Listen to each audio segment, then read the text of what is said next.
Today on Dr. Phil. I love you. I love you more. The truth Are you wanting to marry her for a green card? about her Nigerian fiancé.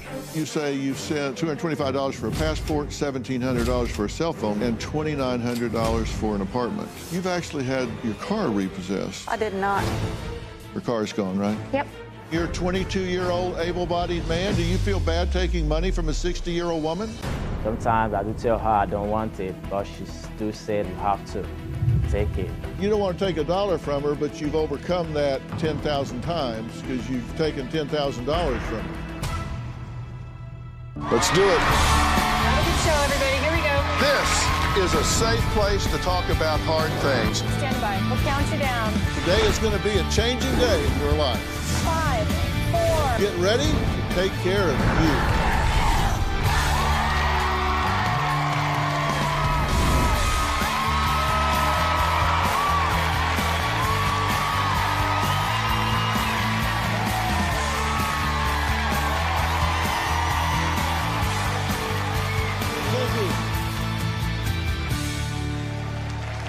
Yesterday, I sat down with 60-year-old Sandi, who says she's currently engaged to 22-year-old Peter, and in 2 weeks plans to fly to Nigeria to meet him face-to-face for the first time and get married. Now, while Sandi says Peter is her soulmate, her daughters claim he is a scammer and is only dating their mother for money and a green card. Now, they say if she boards that plane, their biggest fears may come true. Here's what happened. About a year ago, I met Peter on social media. I am Peter. He is everything that I had been missing in my other relationships. Peter is the real deal. I have never met Peter face to face. He currently lives in Asaba, Nigeria. Peter sent me this text: "I love you, my sweetie, you're my world." About 5 months ago, he asked me to marry him, and I said yes. This is the ring that Peter gave me. I purchased the rings myself. You have to step back and think, could I possibly be getting scammed? My daughters and my family are afraid that Peter could be scamming me. My family really needs to butt out because I know exactly what I'm doing. I've purchased a plane ticket to Nigeria so we can be married in just a few weeks. You're a smitten kitten. I sure am. You're talking about going over there soon, right? That's correct, yeah. And you're going to travel 6,754 miles. Yes, I am. There are differences. Like, you're 60 and he's 22. Any concern there? No, not really. But Sandi's daughters say if she gets on board that plane, their fears just may all come true. Just because somebody's from another country doesn't automatically mean they're a bad person. It's the scam capital of the world, Mom. I called the U.S. Embassy in Nigeria to see about stopping my mom from going over there, and they said that the area that she was going to be traveling to was very high for ransom kidnappings, and that they had just wrapped up their third kidnapping for ransom in that area in the last 3 weeks. My fear is she's going to fly over to Nigeria and not come back. Is this out of character for your mother? Yeah. And you understand, she's an adult and she's the parent and she has the right to do what she wants to do. Yep. That's her right. Ever since I decided that I wanted to do something to make myself happy, Mama's suddenly all of a sudden gone crazy. We checked to see if there were specific travel advisories about Nigeria, and in fact, it's on level 3 right now, which is reconsider. Violent crime, armed robbery, assault, rape, kidnapping for ransom. Sandi says in 2 weeks, she's set to hop on a plane and travel to Nigeria, to this Delta district that the State Department says, do not go. She's doing it so she can have her fairy tale wedding. But is it more of a nightmare than a dream? Let's take a look. Dr. Phil, the city we're in now, Asaba, where Peter lives, is considered very, very dangerous. Being in this part of Nigeria, you run the risk of being robbed, kidnapped, or even killed for your personal belongings. This is even more the case if you're a U.S. citizen, because U.S. citizens are perceived as people of wealth. As a Nigerian, being in this part of the country makes me very nervous. I do not travel here unless it is required for work because it is really, really dangerous. Okay, what's your reaction to It's that? pretty frightening. You should be concerned about that if you're not. I am concerned. I'm very concerned.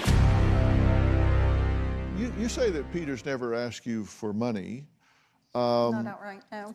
but you do admit to sending Peter $100. I did. But the truth is that you've sent his aunt quite a bit of money. I have sent her You quite a say bit of money. you've sent $225 for a passport, $1,700 for a cell phone, which must be a really nice cell phone.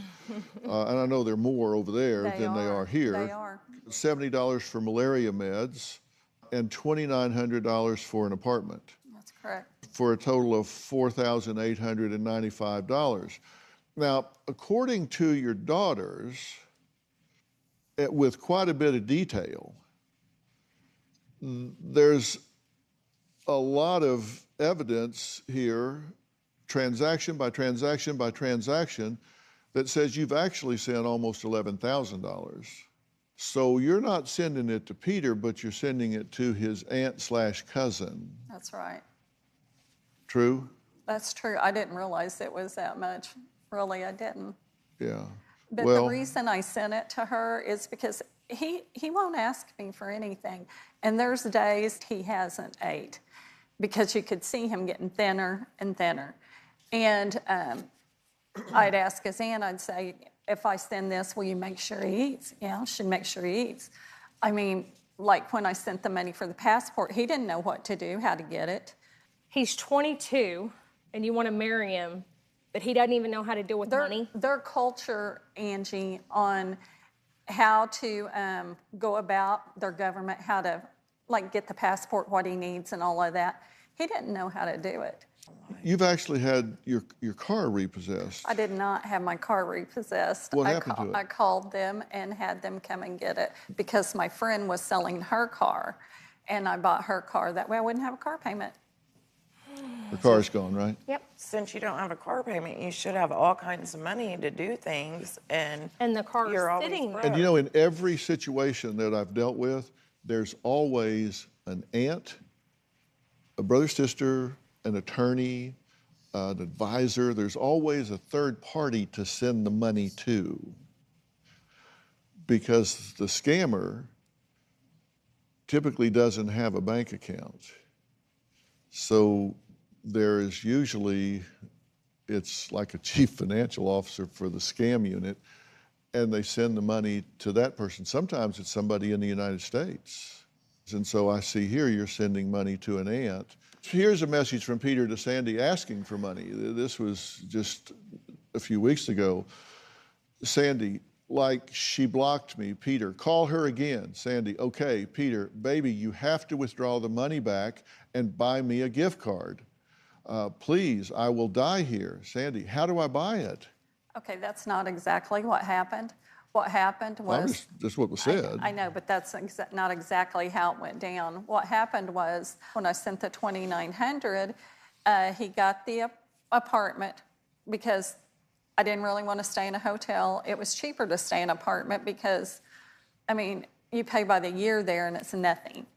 And he had went and got a chair and a couch and told his aunt, and I even tried to talk to her about it, and she kept giving me excuse after excuse to give him the rest of the money that I had sent.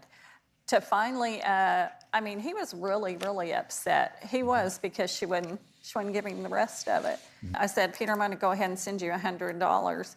He said, but I won't get it for a couple of days. He said, I need something to eat right now. So he said, just cancel that and go get me a gift card. That way I can just sell Or it he'll right die. now. Okay, but Or bottom line, I got to take a break here, but bottom line, there's $10,000 in their pockets that used to be in yours. Stories, explanations, drama, no drama, confusion, no confusion. But bottom line, there's over $10,000 in their pockets that used to be in yours. That's correct. Okay. We've talked about him.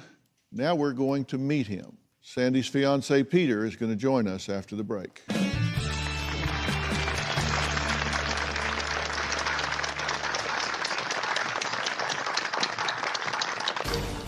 day I met Sandi, I started having these feelings to get married. I love her so dearly. I tell her she's my angel, that God sent her directly to me.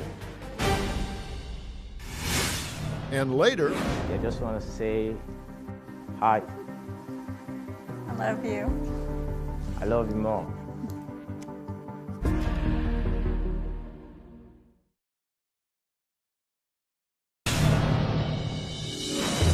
Going to Nigeria, it's been a process. Good morning, the day is here. It's 6:30 and I'm getting ready. I'm going to Houston to get that visa, and Peter, you better be worth it. What a busy day. We made it. 7.5 hours later, we've had dinner, had our showers, and had some red hots. And now, this mama's going to bed. I am getting ready to go for my visa interview. I'm ready to get this show on the road. Well, just got done with my interview. That was interesting. I almost started crying in there because I had to redo the visa application. And that was another $160. But Pelvin, you better be worth it. But all is good on my way home. Peter has been talking to our producers, even sat down to tape a field shoot with us, and he's ready to prove his love for Sandi once and for all. Let's take a look at this piece.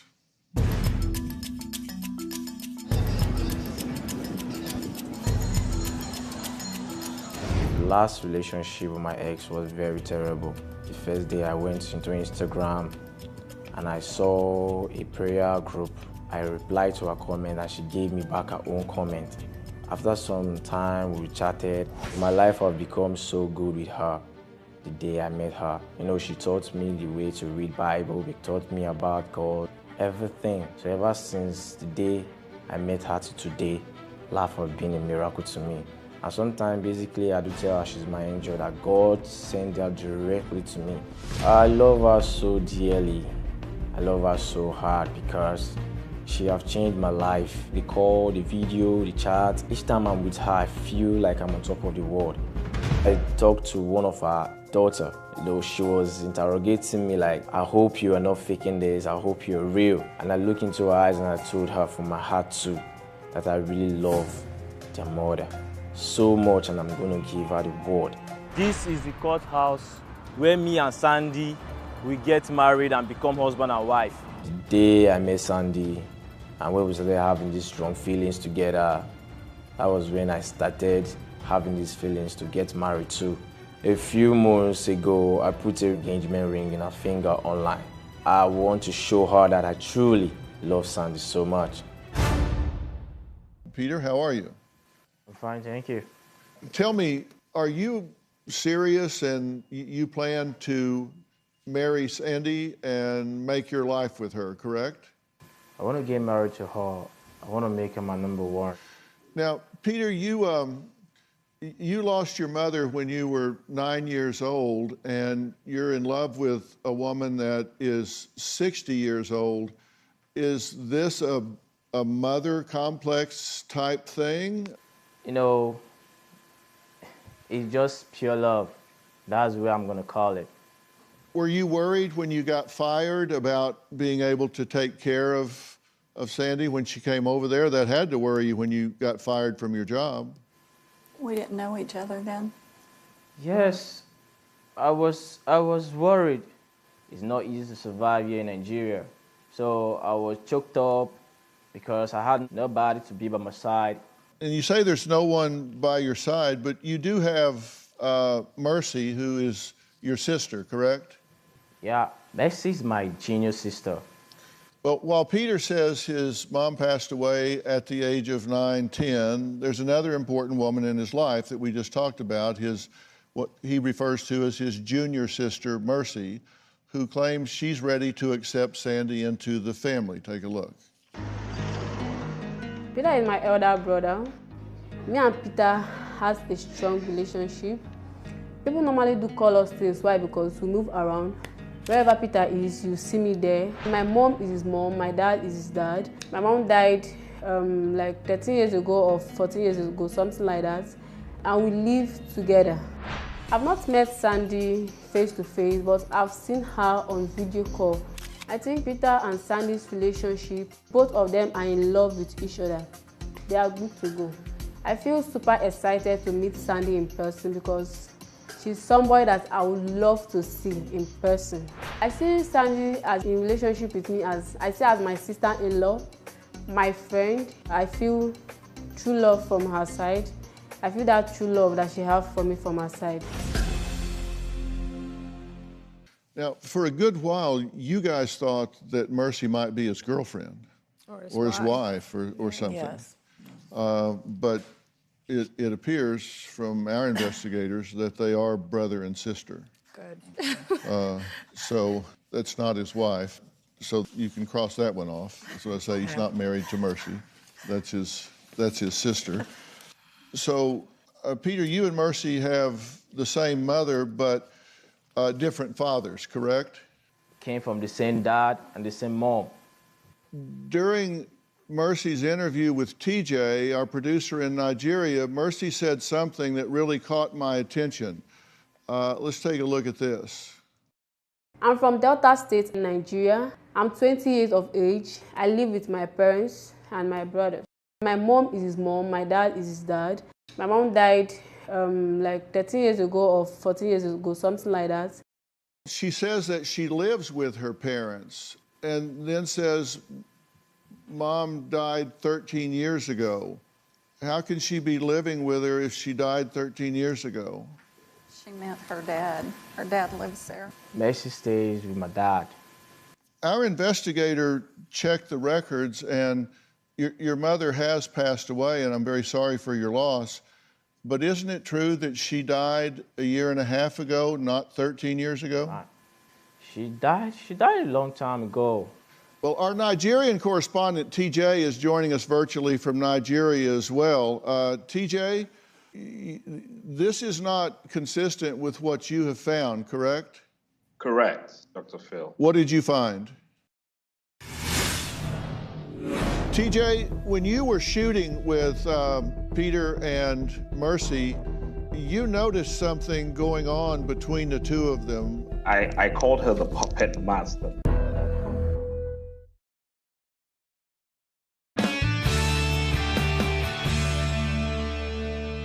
Well, our Nigerian correspondent, TJ, is joining us virtually from Nigeria as well. What did you find? Her mother died last year. Last year? Her mother died last year. Yeah. Not when not 10 years, 13 years ago, but last year. But last year. And when we interviewed Mercy, she said she was living with her parents. Meanwhile, when I went to the house, Peter and Mercy said they were living together. You also talked to the bakery where he was fired, correct? Yeah, where Peter says he was fired, yes. And what did they say? His manager says he told them that he had gotten a college admission and he had to leave. And when he left, he later came back to tell them that he didn't get the admission again.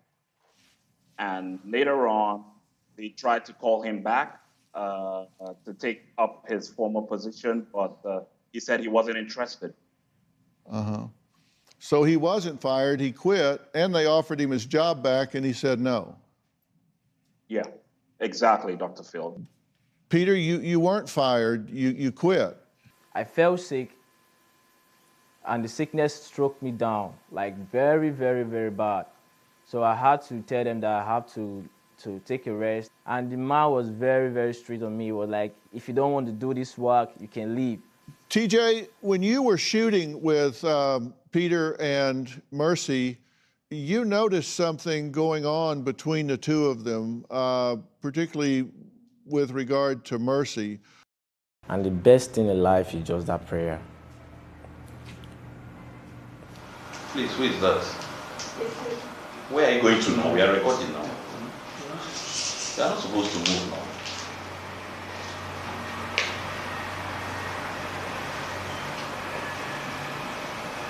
Please cut. Okay, TJ, what were you asking her to stop doing? before we start recording, we tell everyone to switch off their phones, no movement. So, and she was clear about that. But all of a sudden, she wanted to move from where she was seated into a corner so that she would start making some signs to Peter, because we were interviewing Peter then. And then all of a sudden, we watched, I was looking at the mirror. She was sitting opposite a mirror, and I was seeing her either agreeing or disagreeing with her eyes and her fingers. So that got me really, really angry, because I had told her not to move. So she was signaling Peter, and you could see it in the mirror, and she didn't know you could see it. I could see it. I could see it in the mirror. And she was directing his answers? Yes, yes. What was your interpretation of that? Well, I called her the puppet master, because you could see her using her eyes, you know, and Peter was confused. Should he look at us or her? She was trying to pull his attention away. So you said these two are actors, and if Sandi comes to Nigeria, Peter will drain her money. Do you feel bad taking money from a 60-year-old woman when you're a 22-year-old able-bodied man? Sometimes I do tell her I don't want it, but she still say that you have to take it. You've taken $10,000 from her. They have to put you down to feel better. A new podcast series. There are really 4 kinds of narcissism. Toxic personalities in the real world. Do not bluff with a narcissist. All it does is throw gas on the fire. You cannot let them determine how you feel about who you are. Fill in the blanks. I want you to know what's out there. Available on Apple Podcast and Spotify.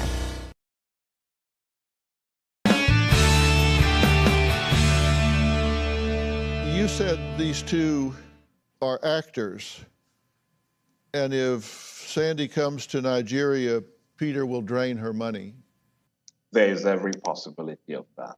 There is every possibility of that. I mean, I don't know.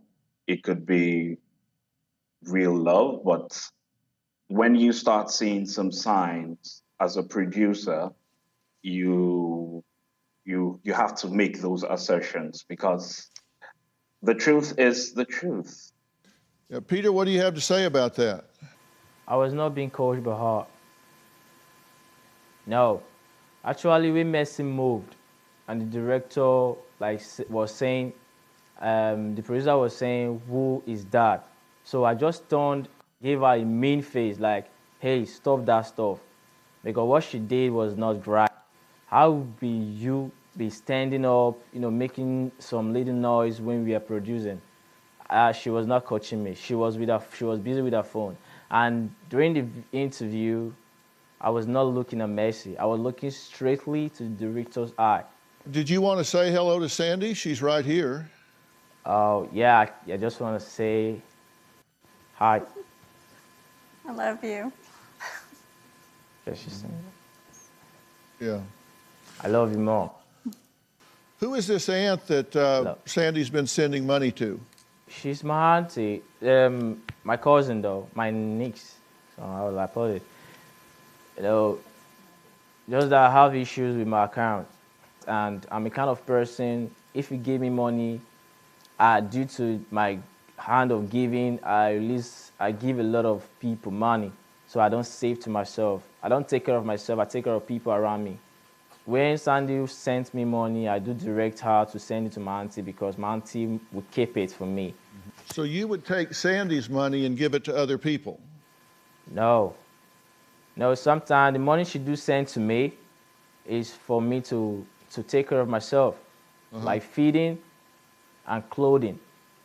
Because when she does not want me to get hungry, and she always wants me to be happy. Do you feel bad taking money from a 60-year-old woman when you're a 22-year-old able-bodied man? Do you feel bad taking money from a 60-year-old woman? I feel bad. I told her severally. I feel so bad that why would she be sending me money? And sometimes she do tell me, no, Pelvin, I just want to give it to you from my heart. I say no. You don't want to take $1 from her, right? I don't want to take it. She's the one who's giving me from my heart. I don't ask for it. She do give me. Sometimes I do tell her I don't want it, but she do say that you have to take it. Well, but you don't want to take $1 from her, but you've overcome that 10,000 times because you've taken $10,000 from her. No, she do send it to me because sometimes it's very, very hard to eat over here. And there's no job for the youth. You have a new $1,700 phone, right? Yeah, she sent me money for my phones. She sent you $2,900 for an apartment. Did you get an apartment? Yes, I got the apartment, and I'm still fixing it. So you're going to stay there when she comes? Yes, yeah. I just want to make her comfortable. He got the apartment, and because he hasn't been able to get the furniture yet, we decided that we were going to stay in a hotel. Why are you saying a different thing to Dr. Phil? I wouldn't be able to fix the bed and also fix the chairs and other stuff and the AC. If I was not able to fix it, my plan was to take her in the hotel, and when she stayed in the hotel, I'll be fixing it. Are you wanting to marry her for a green card? It's all baloney. Mom, you've sent him $10,000. Really? This is a great opportunity for you guys to ask a question if you have a question of Peter.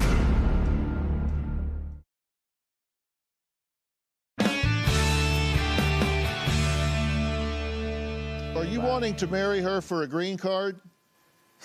No. If I want to marry her for a green card, I could have worked for myself. Well, staying in your country is not the thing I need. I just want to make her happy. I'm not faking it for her money, no. For the green card, no. I'm not doing that I'm not just getting married because of those stuff. Okay, so you want to make her happy. You want to make her happy, but you have no job, you have no way to support her, you have no money, she's been supporting you, she sent you $10,000, you want to make her happy, and you have no way to support her at all. If I have a great job here in Nigeria, I'm going to support her. Okay. I'm not in for her money, I'm not in for the green card. So this is a great opportunity for you guys to ask a question if you have a question of Peter. How come he hasn't worked in the 9 months they've been speaking? Yeah, in Nigeria, especially my state, Delta State, you can't find job easily. It's all baloney. I mean, it's not. Yeah. Mom, you've sent him $10,000. Really? Okay, Peter, I'm gonna let you go, Peter, but I'm gonna tell you, I believe if you really love this woman, you would get yourself on your feet first. You would not allow her to come to a dangerous and high crime area. You would be a man in the relationship and not allow her to do the things that you're allowing her to do. You're taking money from her. You're letting her come to Nigeria instead of meeting her somewhere safe.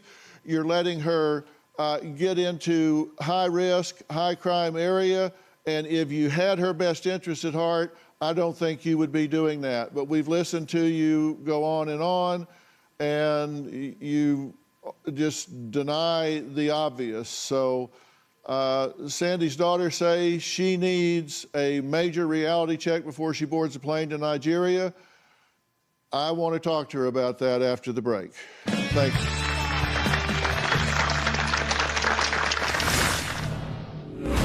When my grandma first told me about Peter, I was super excited for her until she told me about his age. Peter's only 2 years older than me. Freaks me out a little bit. I'm not even sure what this guy's name is. First it was Peter, then it was Pelvin, then it was Elvin. I really hope that Dr. Phil can stop my grandma from going to Nigeria, because if she goes there, she's gonna die.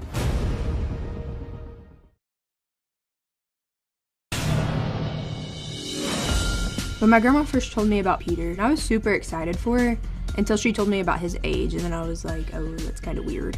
Peter's only 2 years older than me. Freaks me out a little bit. A week later, my grandma told me that he lived in Nigeria, and I told her she was most definitely being played.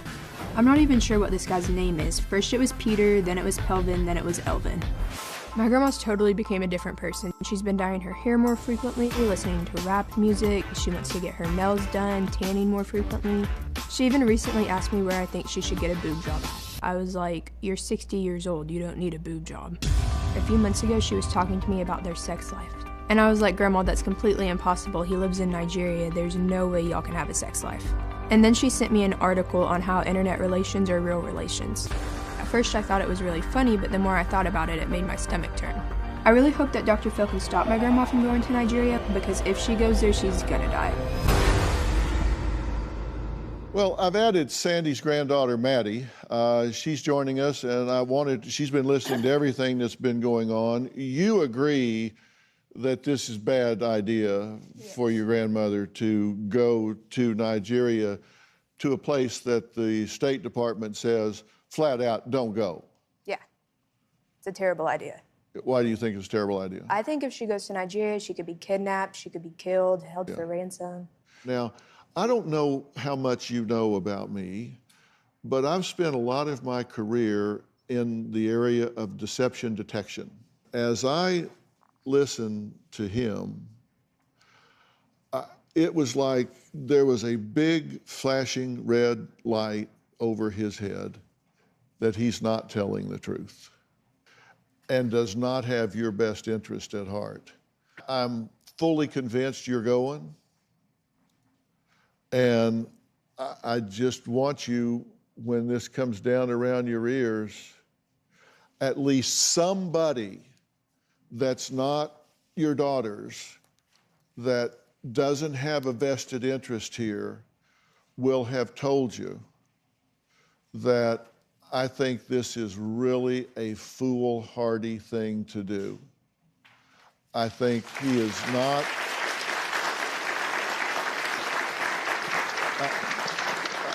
I think it is not commonsensical that he wants to get in a relationship with somebody 3 times his age that he's never met.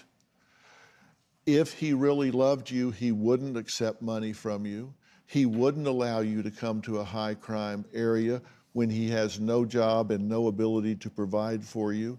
You can get over there and be on the streets homeless. And let me assure you, that is not pretty. And I'm telling you, in my professional opinion, that is not genuine, and you should not go. And I plead with you not to go. At least have the good reason to meet him on neutral ground somewhere. TJ, as a Nigerian, tell me, am I giving her good advice to not come there? Don't go to that neighborhood. Don't meet up with this kid. Yeah, I mean, I love my country, and it's a wonderful place to be. But in this case, Dr. Phil, you are giving her the right advice. Would you let your mom or sister go to that neighborhood alone? I wouldn't go to that neighborhood alone. You're right. What are you going to do? I'm not going to go.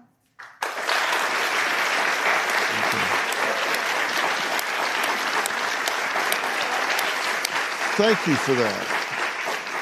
Thank you for that. I want you to stay safe. I understand. I know when to stop talking.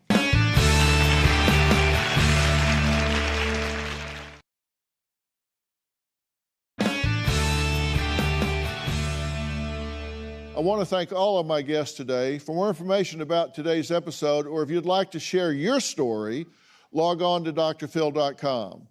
You can follow me on all the social media platforms, and if you want more content from me, be sure to subscribe to my podcast, Fill in the Blanks, where I talk about some really important things.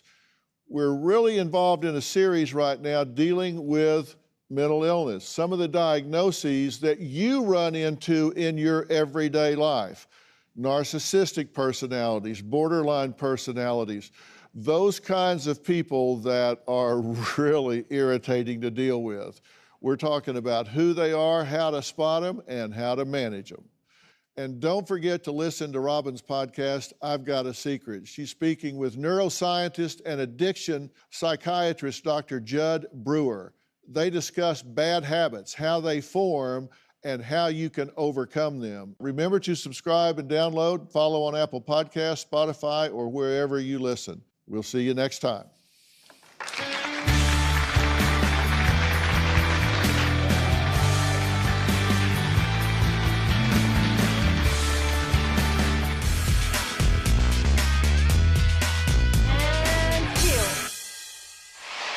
The turning point for me was when TJ said that he saw Mercy in the corner signaling Peter, and that just kind of I didn't sit well with me. I plan on still speaking to Peter. I will not be going to Nigeria. He's going to have to meet me somewhere else. I don't know, to be honest, if my mom will go to Nigeria or not. I hope she doesn't, but I have my doubts, Mom. You get something stuck in your head. We had to go to this extreme to get it out for you to even say that. I want to believe it also, but I really don't know. So I'm going to ask Peter why Mercy's always there. I'm suspicious of Mercy because I just don't think she's trustworthy. I still think Peter's trustworthy to a point, but no, I'm not going over there.